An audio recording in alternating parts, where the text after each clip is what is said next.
प्रिय विद्यार्थियों, सुप्रभात।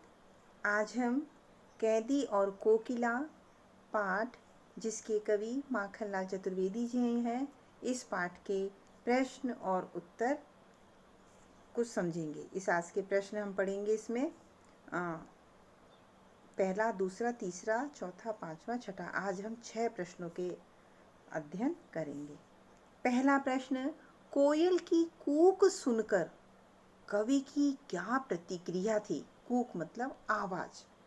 कोयल की कूक आमतौर पर मधुर मानी जाती है, लेकिन कविता में वर्णित कोयल की कूक असमय अर्थात अर्धरात्रि में है।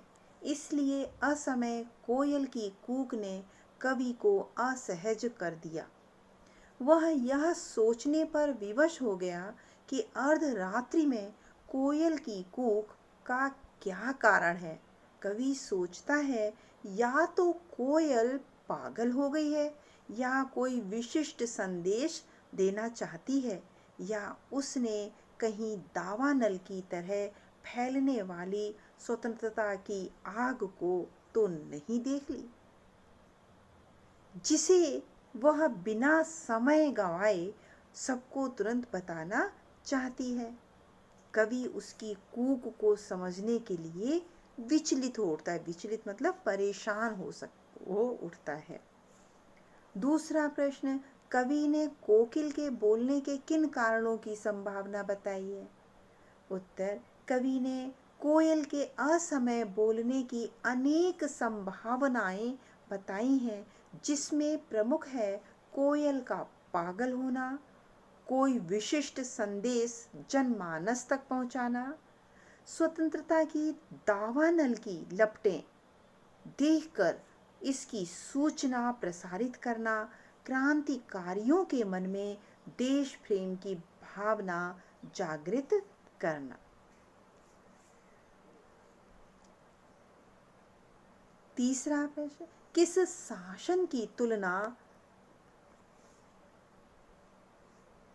तम के प्रभाव से की गई है और क्यों?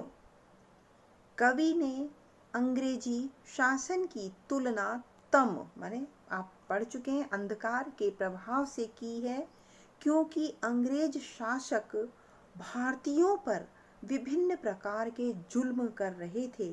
वे चाहे जैसे भी हों, भारतीयों को उठने देना नहीं चाहते थे।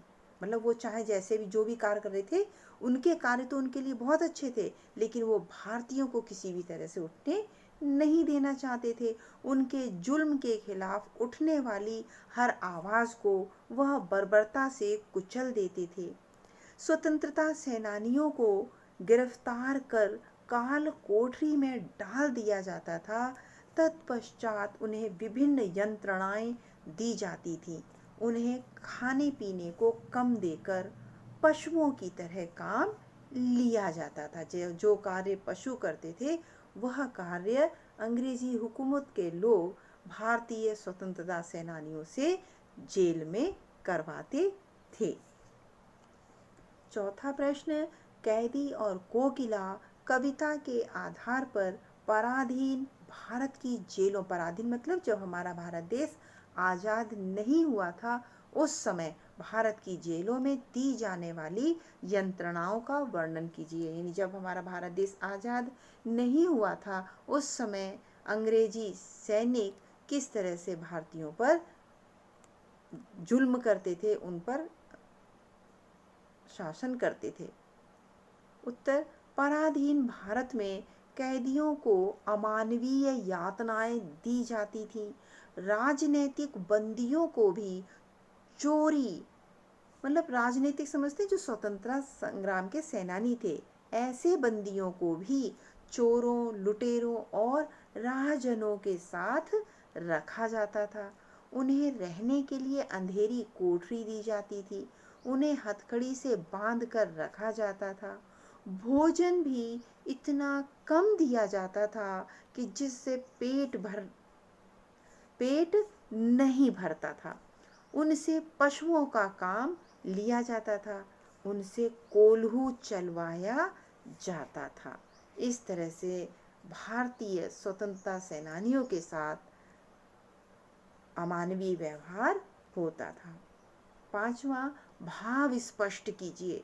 मृदुल वैभव की रखवाली सी कोकिल बोलो तो, ये काव्य पंक्ति है। इस काव्य पंक्ति का मुख्य भाव है, उपर्युक्त काव्यांश का भाव यह है कि कोयल का स्वर अत्यंत मधुर एवं मृदुल होता है, परंतु कवि कहता है कि अंग्रेजों के बर्बर शासन के बावजूद भी क्या तुम्हारी मधुरता अभी शेष है।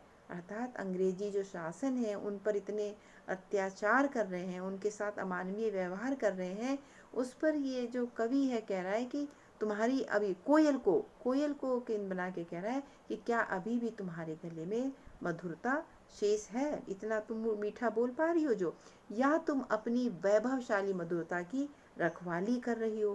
कोकिल कुछ तो बोलो।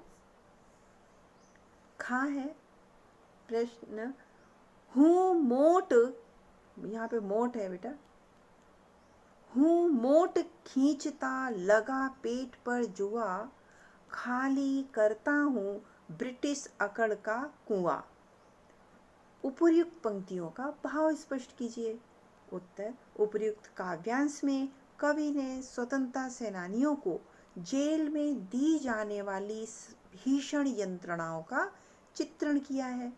वे लिखते हैं, यानी कवि लिखते हैं कि अंग्रेजों के विरुद्ध स्वतंत्रता के लिए संघर्ष कर जेल गए कैदियों के साथ अत्यंत बर्बर रवैया अपनाया गया, ताकि वे अपना स्वाभिमान तथा देश के प्रति अपना अभिमान भूल अंग्रेजों का साथ दे। क्यों अपनाते थे वो इस तरह का मानवीय व्यवहार, कि जिससे कि वो इतना उनको प्रताड़ित करते थे कि जिससे कि वो सब कुछ भूल के सिर्फ अंग्रेजी शासन की जी हुजूरी ही करते रहें।